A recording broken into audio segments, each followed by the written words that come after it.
নমস্কার, আমি আজকে আবার চলে এসেছি নার্সের নোটবুক পর্ব 2 নিয়ে। আজকের টপিক হলো ডিউটির পর মানসিক শান্তি রাখার 5টি সহজ উপায়। তো চলুন জেনে নেওয়া যাক এই 5টি সহজ উপায় কি কি। 1 নম্বর হলো ডিউটির পরে 10 মিনিট চোখ বন্ধ করে বিশ্রাম নাও।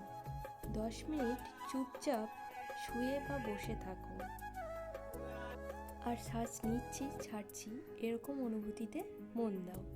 এই গেল 1 নাম্বার। আর 2 নাম্বার হলো পছন্দের গান শোনো বা হালকা প্রিয় কিছু করো। তুমি যে গানগুলো ভালোবাসো সেগুলোই কানে হেডফোন দিয়ে শুনলে মন শান্ত হয়ে যায়। অথবা তোমার প্রিয় বইয়ের 2-1 পাতা পড়ো। এ গেল 2 নাম্বার। এবার আসি 3 নাম্বারে।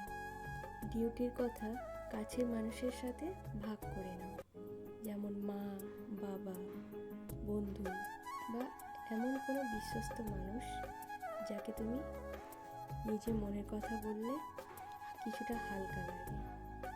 আর যদি কাঁদতে ইচ্ছা করে তাহলে হালকা করে কেঁদেও নাও। এবার আসি 4 নাম্বারে।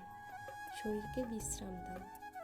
একটানা ডিউটির পর হালকা গরম জলে স্নান করো। সম্ভব হলে 15 থেকে 20 মিনিট একটু ঘুমিয়ে নাও। আর সব শেষে 5 নাম্বার হলো নিজেকে ইতিবাচক কথা বলা, যেমন আমি অনেক কঠিন কাজ করছি, আমি সাহসী। প্রতিদিন নিজের মনকে ভালো কথা বলে ভরিয়ে দাও। এতে আত্মবিশ্বাস বাড়বে আর মানসিক শান্তি মানে শক্তি। নিজের খেয়াল রাখো, কারণ ভালো নার্স হতে গেলে আগে ভালো থাকতে হবে। এই ছিল আজকে নার্সের নোটবুক পর্ব 2। ডিউটির পরে ক্লান্ত শরীরের চেয়ে বেশি বিপদে থাকে মনের চাপ। তাই নিজের মন ভালো রাখতে এই 5টি নিয়ম ফলো করতে পারলে পরের শিফটে তুমি আরও শক্তি নিয়ে ফিরতে পারবে।